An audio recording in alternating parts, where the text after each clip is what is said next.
sakit Bu, makanya kita ke Bandapan. Soalnya ngabarinnya pagi. Jadi saya tadi nggak jadi magang dulu, langsung ke sini.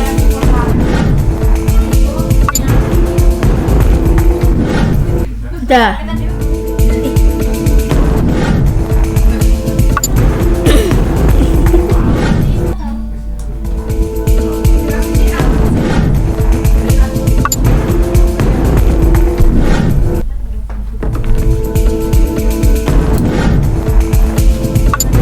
Audio aman nggak Bil? Aman. Oh udah stream.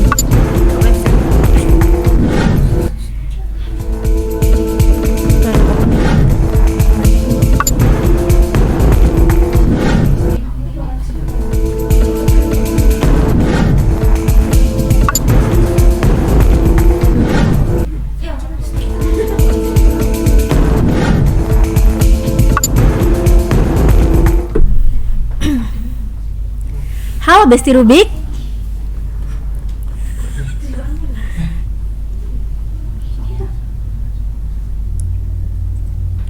Halo Besti Rubik, jumpa lagi dalam podcast Rubik Himakom. Dalam beberapa menit ke depan kita akan menemani hari Jumat ceria kalian. Selamat mendengarkan dalam beberapa menit ke depan nih. Pasti kalian semua udah tahu ya kalau tahun ini tuh kakak tingkat kita sedang melaksanakan program KKN. Telah hadir di studio ini Ibu Yudia Kristina Wulandari, SPTMSI, selaku Ketua Panitia Pelaksanaan KKN UBY 2023 yang akan memberikan informasi terkait KKN. Gimana kabarnya Bu?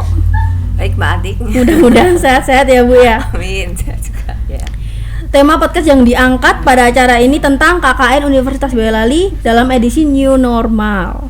Menarik sekali pembahasan kita ya Bu ya. Sebelum kita bahas lebih dalam tentang KKN, sebenarnya Bu, KKN itu apa sih Bu?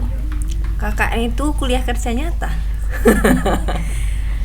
Dan ini kan banyak pertanyaan mahasiswa ya Bu ya. KKN itu apakah wajib gitu yang dilakukan sebelum kita pasca sarjana gitu Bu? Wajib, itu mata kuliah wajib ya. Iya. Mata kuliah wajib itu. Harus ya Bu berarti? Ya harus toh. Itu bobot SKS-nya 3, jadi cukup dapat porsi yang lebih ya kalau kan 3 SKS 3.0. Jadi ini kan karena wajib untuk mahasiswa yang memiliki keterbatasan fisik nih Bu. Itu apakah ada perlakuan khusus Bu dari universitas Bu? Tahun ini kita ada satu Mbak. Ada satu, seingat saya di kelompok 10 ya.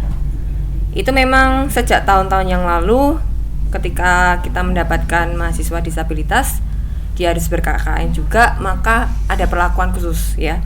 Jadi kita tidak bisa menyamakan si anak dengan yang lain. Kita memberikan perlakuan khusus berupa si anak ini memberikan pengabdian di komunitasnya. Itu yang kemudian akan dilaporkan si anak kepada DPL gitu. Jadi buat yang mahasiswa berkebutuhan khusus ini tidak langsung diterjunkan pada KKN gitu ya Bu ya? Bareng, nerjunnya bareng. Cuma kegiatannya pisah, tidak di desa gitu. Iya. Itu yang new normal. Kalau dulu kan yang sebelum ini kan ke kelurahan masing-masing, itu kita sudah lepaskan. Tapi kalau ini pembekalan kita jadikan satu, pelepasan kita jadikan satu, waktu kegiatan mereka pisah gitu. Tapi tetap sama kan Bu? Maksudnya Sama. Dia juga mengikuti program KKN ini kan? Iya, mengikuti juga di waktu yang sama juga. Penilaiannya juga sama. Oke nih, ini sebelum kita lanjut lagi ya Bu, mari kita simak pesan-pesan berikut.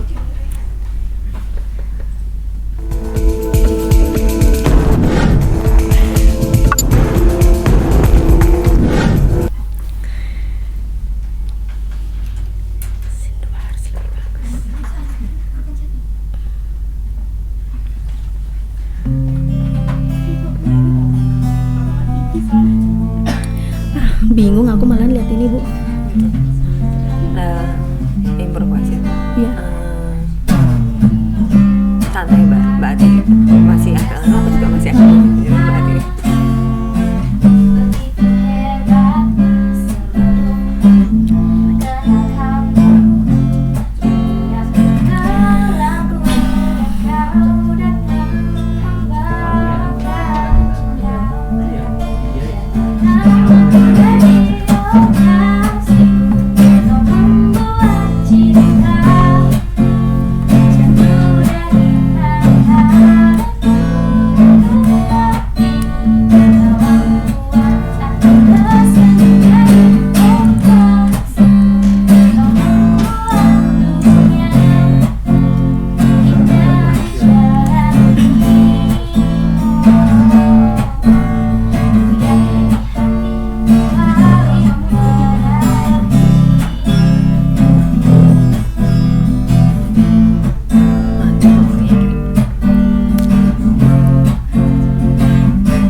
kembali lagi pada rubrik hari ini.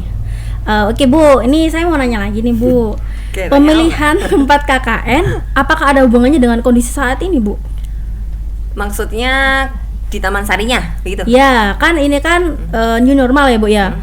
Dimana sebelum KKN dilaksanakan itu kan di kelurahan mahasiswa masing-masing. Yang tahun lalu. Iya, yang tahun lalu. Nah, untuk saat ini kan udah langsung terjun ke masyarakat gitu Bu. Betul. Pasti kan banyak pertimbangan ya Bu.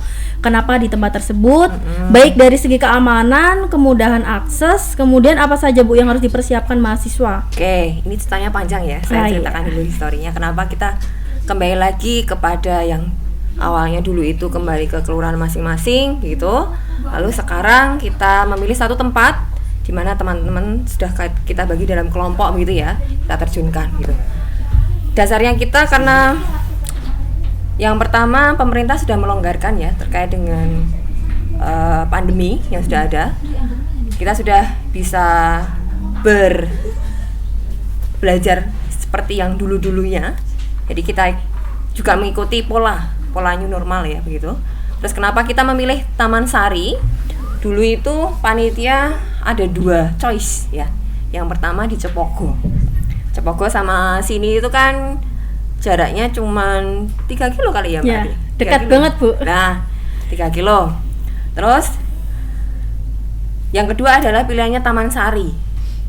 Kita berpikir Cepogo itu sudah mendekati kota, suasananya juga kota, maka kebermanfaatan ketika kita datang itu nggak maksimal menurut kami begitu ya.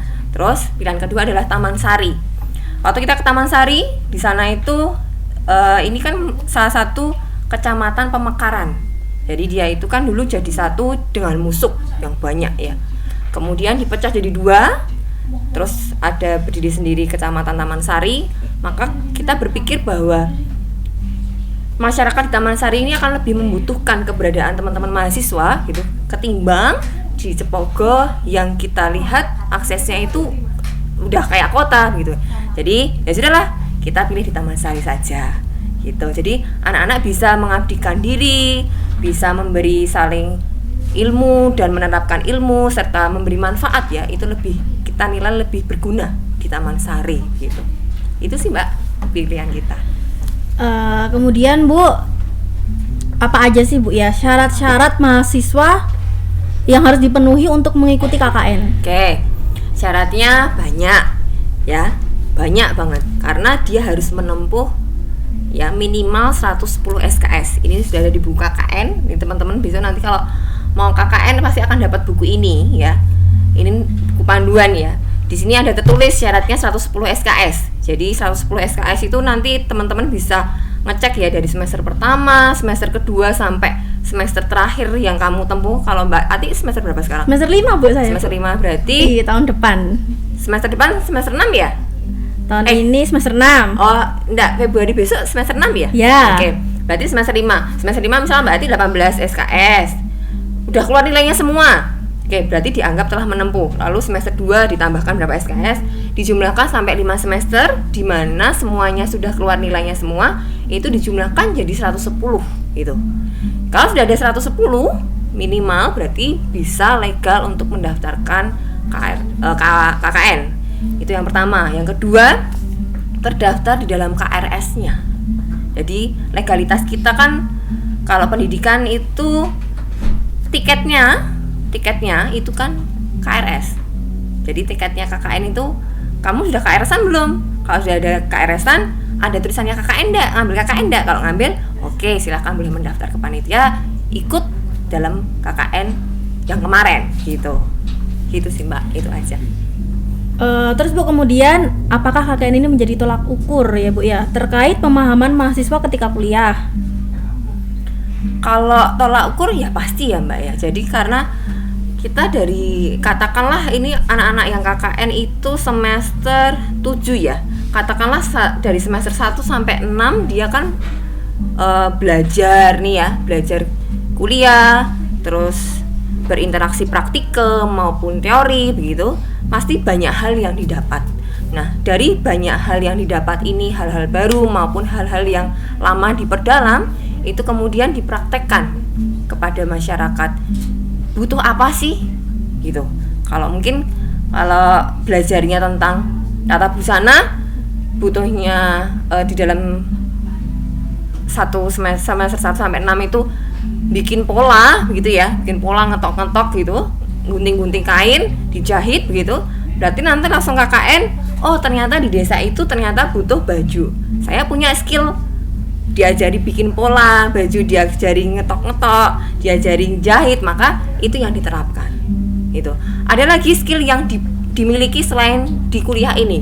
Misal begini, hobi saya itu nulis. Misalnya begitu ya. Tapi saya itu di prodi peternakan tapi hobinya nulis.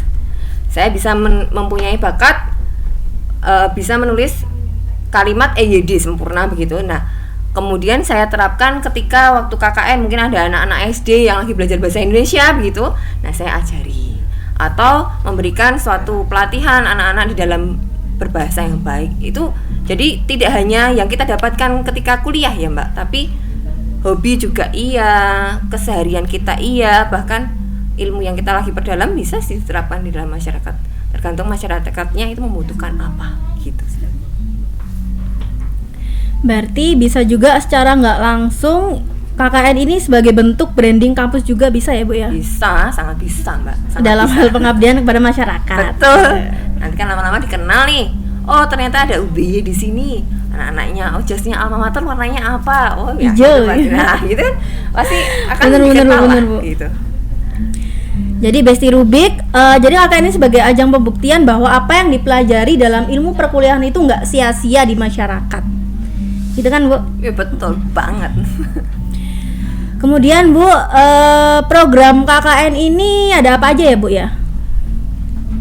Kalau maksudnya di sini program anak-anak? Ya mungkin ya kan tadi kan jenengan bilang kan yang dibutuhkan oleh masyarakat Iya, nih.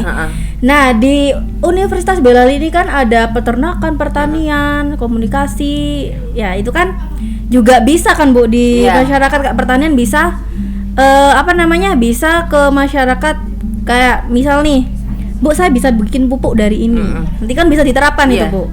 Nah itu gimana Bu? Jadi gini, panitia ini kan memilihnya itu di pelaksanaan ini kan ada 7 prodi yang ikut KKN. Nah, lalu dalam satu kelompok itu kita bagi 7 prodi itu tidak dalam satu kelompok itu prodi hukum semua atau komunikasi semua tuh enggak. Jadi dalam satu kelompok, di dalam satu RW, kebetulan kali ini itu kita baginya di dalam RW ya. Jadi kita dapat 2 desa, Lampar dan Dragan di Taman Sari. Lalu setiap desa ini ada 10 RW. Ada 5 RW. Jadi kita bagi anak 89 ke dalam 10 kelompok. Dalam satu kelompok itu ada banyak. Jadi kompilasi dari prodi macam-macam. Nanti mereka akan terjun di dalam RW. Di RW ini misalkan butuh nih, ada permasalahan apa. Mereka akan datang identifikasi masalah dulu. Oh, di RW ini itu pengolahan sampahnya kurang gitu. Gimana sih caranya? Nah, pasti akan disampaikan kepada anak-anak KKN. Nah, dari anak-anak KKN, ini siapa nih yang bisa? Nah kira-kira dari siapa yang bisa ini, program apa yang bisa kita terapkan di tempat itu supaya memecahkan masalah. Tujuannya seperti itu sih. Jadi macam-macam programnya itu adalah tergantung dari permasalahan per RW. Karena kali ini kita terjunnya ke RW ya. Oh iya. Jadi program KKN itu memang benar-benar tergantung apa kebutuhan masyarakat ya Bu ya. Betul banget, makanya menjawab permasalahan. Nah, Dan kebermanfaatan itu jadi manfaat Mbak. ya Gitu. bener Bu. Jadi kayak bener-bener mahasiswa ini bener-bener dilatih gimana sih kamu biar bermanfaat di masyarakat. Betul. Dah denger ya Besti. Jadi sebagai mahasiswa ini kita harus berkembang. Jadi nggak cuma di perkuliahan aja, tapi juga di masyarakat. Jadi kita mengajak masyarakat gitu loh. Oke, sebelum kita lanjut, mari kita saksikan tayangan berikut ini.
Oke, lanjut lagi nih Besti ya. Kita lanjutin obrolan kita tadi ya Bu ya. Yuk.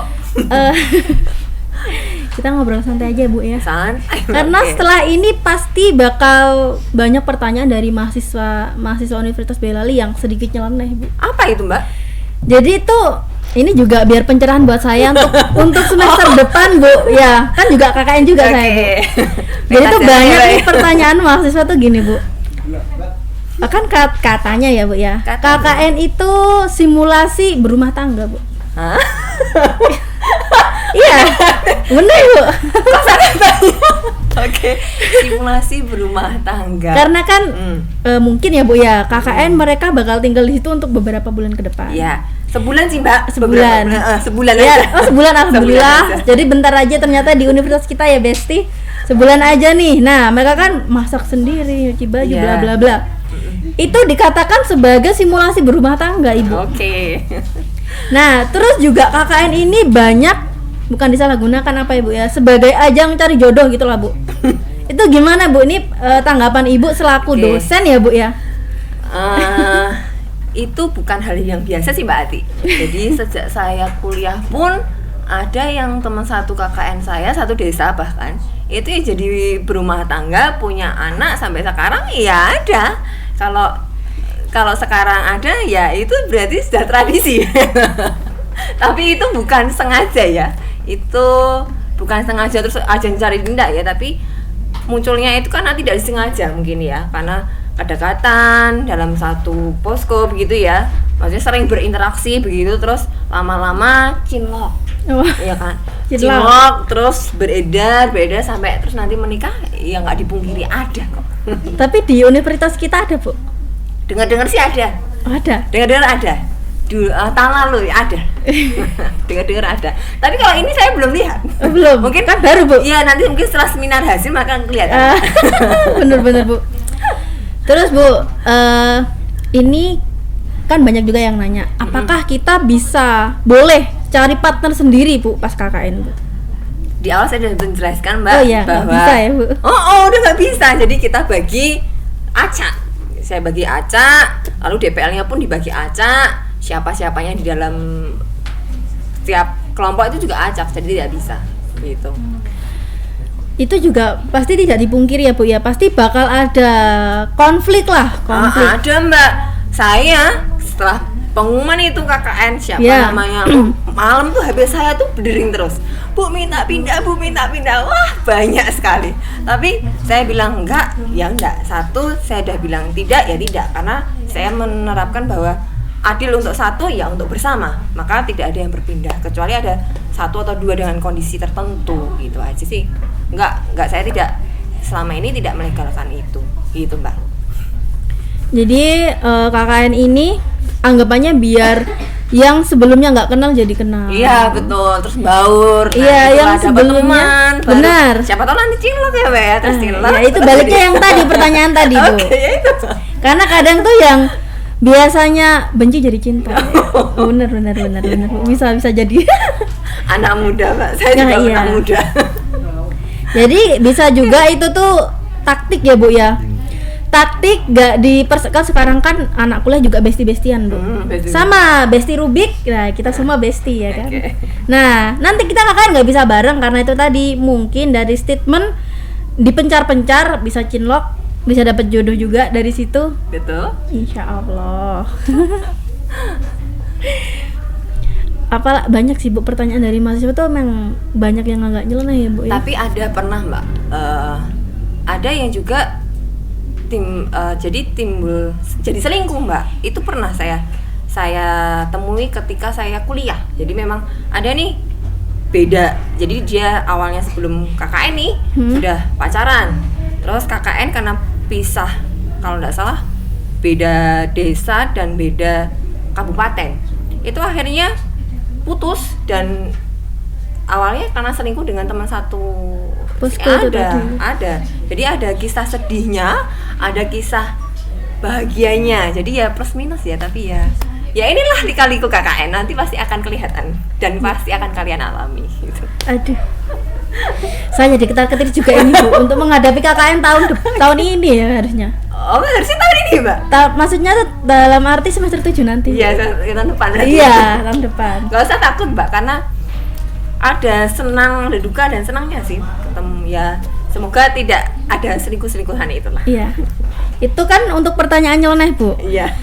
Jadi ini untuk pertanyaan yang sedikit sedikit nggak absurd juga sih, Bu, agak penting lah. Gimana? Gimana cara mendobrak masyarakat nih biar berantusias juga nih, Bu, dalam program KKN kita? Oke, itu juga tugas mahasiswa dan DPL ya, terkait dari antusias ya, karena namanya pendekatan ke masyarakat itu kan mesti ada tekniknya ya. Pendekatan yang kelonwon dulu, pelan-pelan mengenalkan diri, tujuannya datang apa begitu, lalu syukur-syukur menjawab permasalahan yang ada. Kalau kita datang dengan baik-baik, maka mereka akan menerima dengan baik-baik. Saya rasa begitu sih. Itu aja, Mbak. Maaf, Bu. Kepencet. Maaf ya, Bu ya. Ini kan kita karena saking ngobrol santai dan enak. Santai. Tadi nggak kayak gini, guys. Tapi karena Bu Yudi ini enak banget ya diajak ngobrol. Saya jadi ketagihan terus nanya-nanya gitu loh, lika-liku. Soalnya saya dalam depan juga mau KKN gitu, Bu. Nanti panitianya pasti akan berbeda, Mbak. Jadi setiap tahun akan ada SK sendiri dan mungkin tidak ketemu saya itu bisa hilang. jadi gitu. Tapi kan kadang juga tuh gini loh, Bu. KKN itu kan ya bisa dibilang gampang-gampang susah ya, Bu ya. Iya sih, gampang-gampang susah. Ketika nanti nih, Bu, pasti semua mahasiswa itu merasakan. Kan dari partner itu kan bisa juga banyak konflik tuh, Bu. Pasti kan ada kayak yang aduh aku sama ini tuh nggak cocok. Nah, itu tuh biar kan ya tujuan dosen seperti itu kan biar mereka tuh bisa akrab kembali gitulah. Nah, tapi ada nggak, Bu, mahasiswa yang dari awal sampai akhir dia itu tidak bisa tidak bisa berpartner gitu loh, Bu? Sebenarnya kalau kembali lagi ya, karena kita hidup bersosialisasi dan bermasyarakat, maka teman-teman macam-macam tuh kita akan jumpai, mulai dari yang wow, yang diem aja, bahkan ada yang biasa-biasa aja, itu kita akan jumpai. Tapi kembali lagi gimana kita bisa saling menerima ya, karena ketika kita di dalam satu komunitas maka ada kelebihan dan kekurangan yang harus kita sadari bahwa itu memang adanya seperti itu. Jadi kita dituntut sebagai luas gimana bisa menempatkan diri, itu saja sih, Mbak, menurut saya. Iya benar, Bu. Baik, Bu, karena ini waktunya sudah habis ya, kita mungkin lanjut di lain waktu lagi ya, Bu ya. Boleh. Buat membahas yang lain. Terima kasih, Bu Yudia, atas waktunya. Terima kasih, Mbak Ati, buat ini bincang-bincang. Iya. Sebenarnya saya juga pengen ngobrol lagi, cuman waktunya habis, Bu. Nanti di lain waktu kali ya. Boleh, nanti diundang lagi, Bu. Oke. Oke, Besti Rubik, terima kasih atas waktunya. Semoga kita dipertemukan lagi di minggu depan. Jangan lupa tetap saksikan podcast Himakom di setiap hari Jumat siang bersama kami kembali. Thank you. Kayaknya cuma aku deh yang paketnya ini improv. Maksudnya? Iya, Bu, kita